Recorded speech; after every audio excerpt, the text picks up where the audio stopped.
What's up, gamer world? Jason and Dave here from DFP. We wanted to talk to you briefly about the Nintendo Switch since we're about a week and a half away from its launch. David, you got a chance to actually physically touch one, feel it, use it. I held it. You held it. Yeah, I did. Yeah, I was really surprised. I didn't expect to have this chance, but I kind of get that feeling. Like when I first got my hands on a Nintendo 64 about a month after it came, or before it came out, I was like, I can't believe what's happening. Like, this is amazing. It doesn't exist in the wild yet. And then I held it. It was really tiny. It's really small. Yeah. It's funny, when you guys get a chance, you're probably going to see some cases and demo cases out in the stores and things like that. And they most likely will be the legitimate like size. You can even open them up and see how like small the cartridge is and all that. But to give you an idea of how big this tablet is, the whole system is the tablet, is the screen, okay? So it's not like there's all this like extra edging around it and like plastic and stuff. It's like the whole thing is your screen, okay? Yeah. So from edge to edge. And if you pick up a game case and you were to look at that game case like vertically like that or so, you're going to see that is the exact width, height, and length of the actual tablet itself. I got a chance to see the concept of the Switch, right, where you put it in the dock and it appears on your TV. Yeah. You rip it out of the dock and it appears in your hands like it's a So you actually saw, I don't know if you did it or if you saw it, but like you actually got to see and experience the throw it in the dock and watch the actual Switch. I got to do it. Yeah, I pretty much got to do everything that would be the normal aspects of owning a Switch, right, which is taking it in and out of the dock, putting on the Joy-Cons left and right, taking them off, attaching the little wrist strap additional thing that kind of extends those two buttons on the side here like this. Yeah. And you hold it almost like a dead man trigger in a way. Okay. So you have like a big I don't remember if it's like an LR or SR button or whatever it is. And like you got your finger on it, and it's pretty big, and it like contours to your thumb, which is nice. Oh, that's so cool. you just kind of hold your thumb there, or you can press it or whatever. But you're holding it like this, and it's almost like it literally feels like a dead man trigger, which is great. I can't wait for a game to come out like that, by the way. Yeah, and then these little like wrist strap things. It's interesting because the games like okay, you know how Xbox has its menu button, which is like the little like three lines, and then it has the hamburger button. Yeah, the hamburger button, right? Yeah. And then it has like this other one. I don't remember if it's for sharing or other options or something. Whatever it means. Windows switch or whatever. Yes. Yeah. This one has a plus and a minus, right? Okay. And the plus is on one, and the minus is on the other, and that helps you indicate which like unit or additional attachment is going to what controller, right? So that was kind of cool. It does. There's a little notification there, but when you hit those, it brings up like your menu or whatever. You can take pictures. Before you get too far, let's back up just a minute because there's a couple things that I'm sure people are going to be wanting to know. And some of the questions that kind of come to fruition in my mind is, first, you talked about the docking thing. Yes. Now, we've seen the docking thing in videos, and it looks very fast in the videos. Mm-hmm. Did it happen that quickly for you in real life? It's actually faster to get it to appear on the TV than it is for it to appear on the tablet. Okay. We're talking 2 to 3 seconds difference, maybe.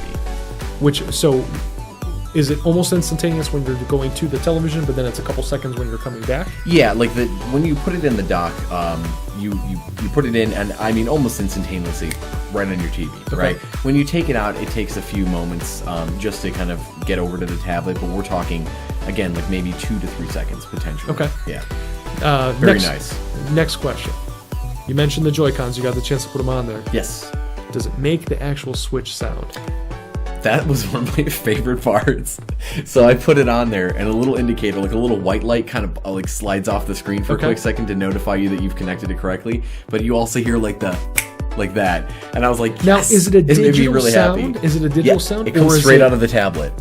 But it's done with the speaker, right? It's not like the actual sound of sliding the piece on. There's not like a mechanism that makes a physical click. When it physically finishes connecting. So like when you slide it on and it's done, that's when it makes the noise. But it's a physical noise. It's not a digital noise where it's not like... Oh, no. It's digital. It is digital. It is digital, yes. Not that that's a bad thing. I just want to make sure I understand if it's like, you had to put the sound in there or if it's just a natural occurrence. It was quite cool, I have to admit, because I kind of got addicted to that little click noise. The click noise is great. It is really addicting. I don't know why. It's just wonderful.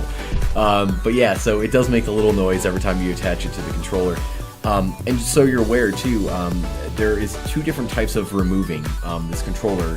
One from the tablet is one way, and one from the little wrist strap adapter thing is a different way. Okay, and I think this is important to note because one was much easier than the other.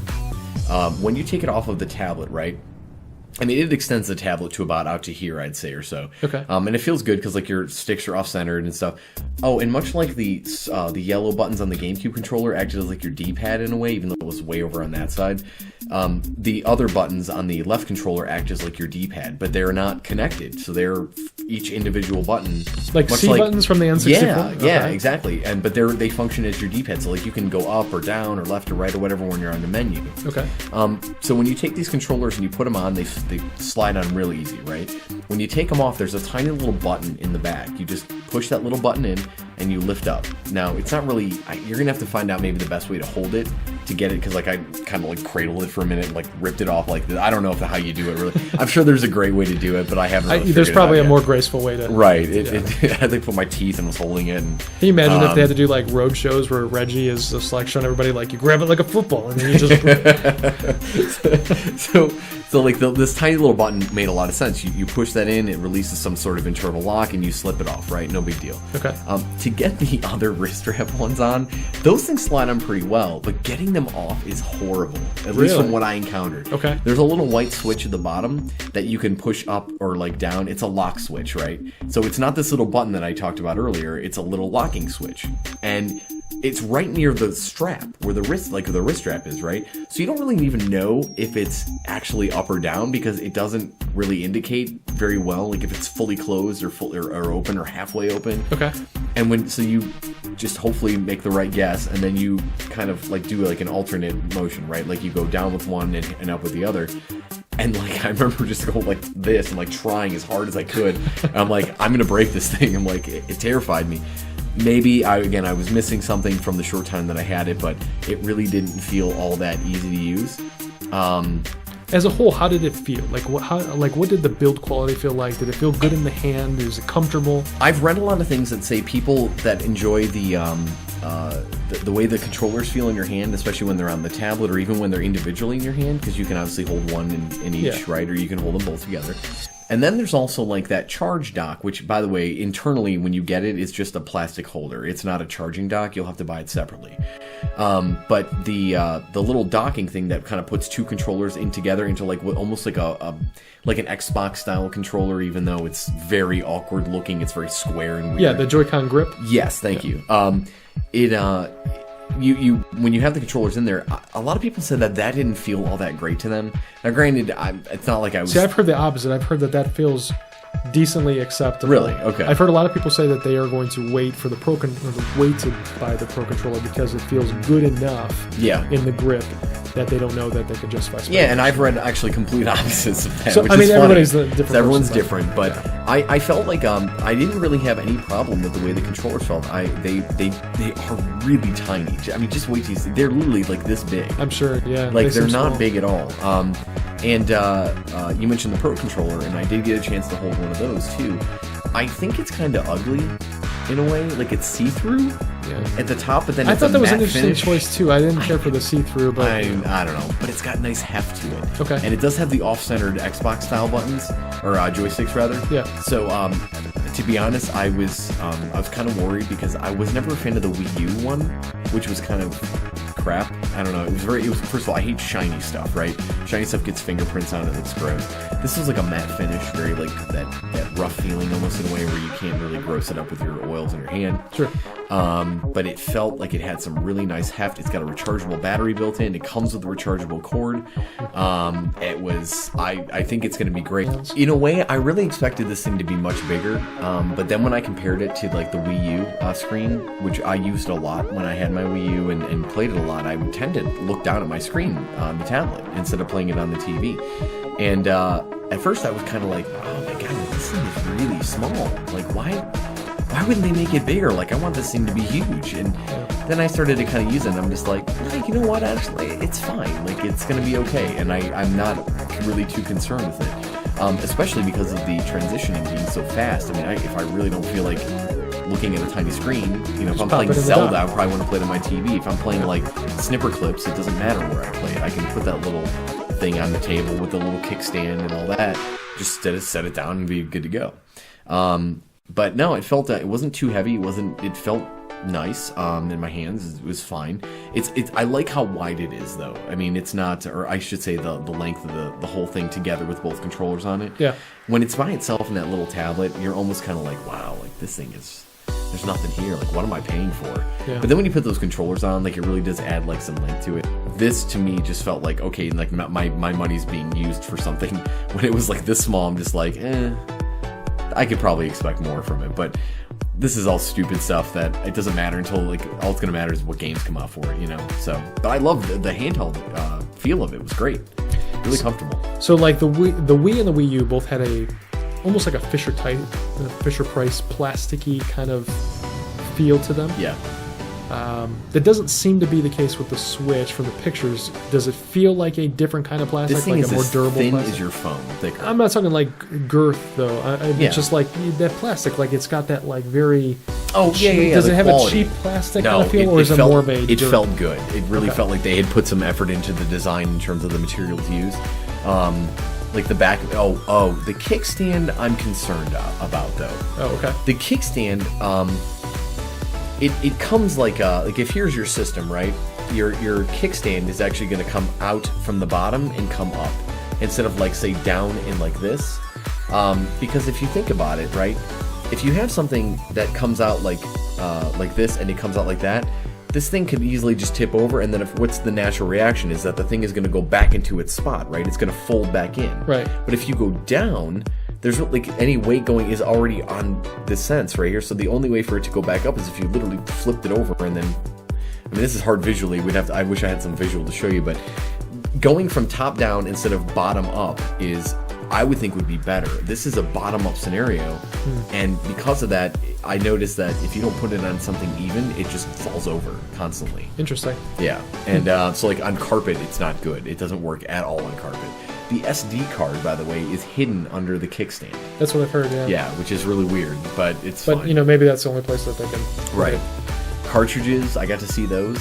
Small, right? They look like they do really small. We posted a picture. If you haven't seen it, we posted a picture on the Facebook page and the Twitter account, comparing the cartridge size of the Switch to various Nintendo cartridges along the way, and it looks much smaller by comparison. Yes. I can't even imagine like holding it.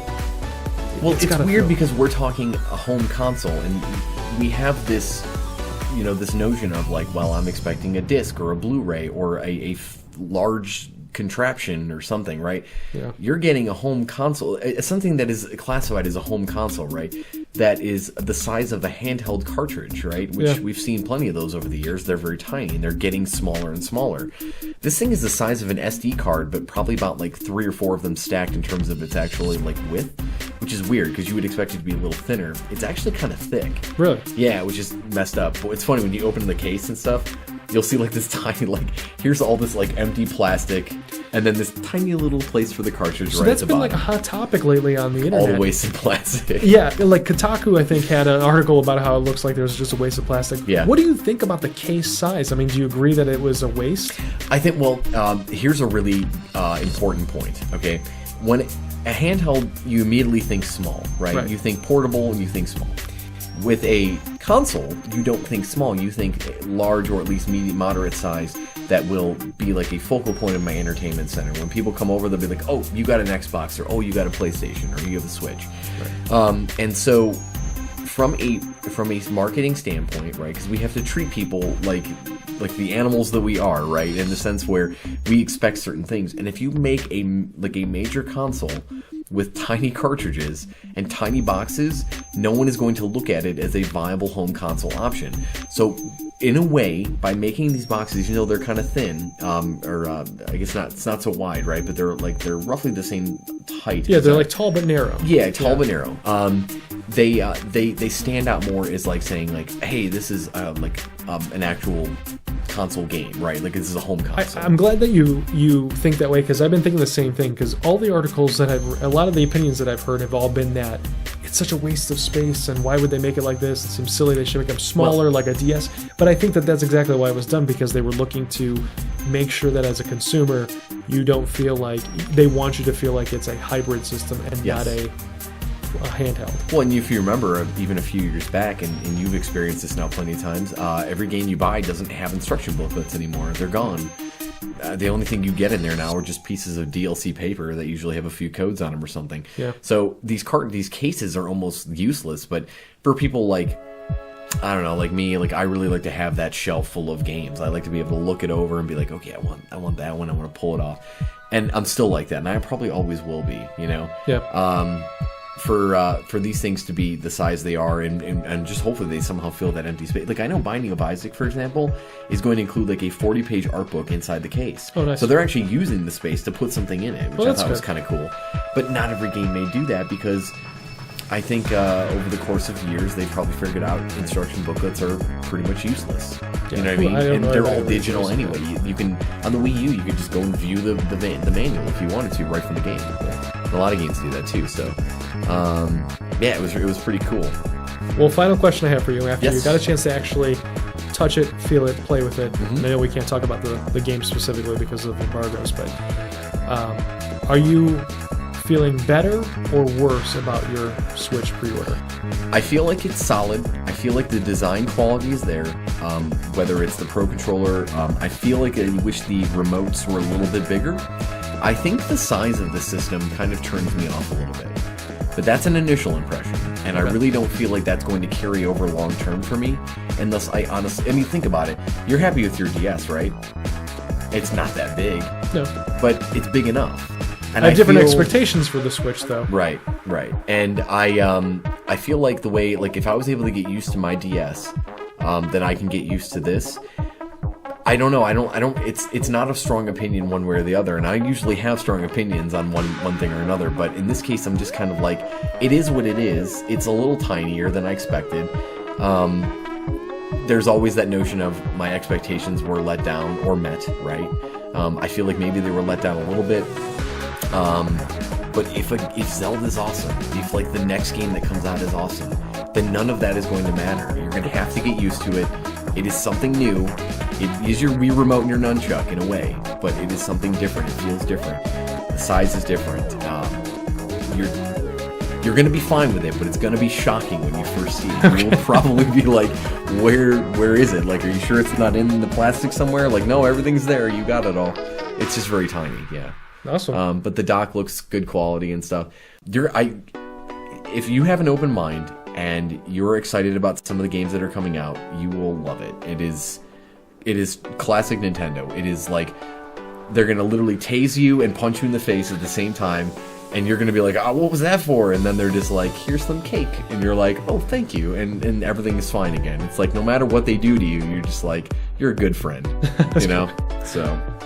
Well, that is the first-hand thoughts of David from DFP.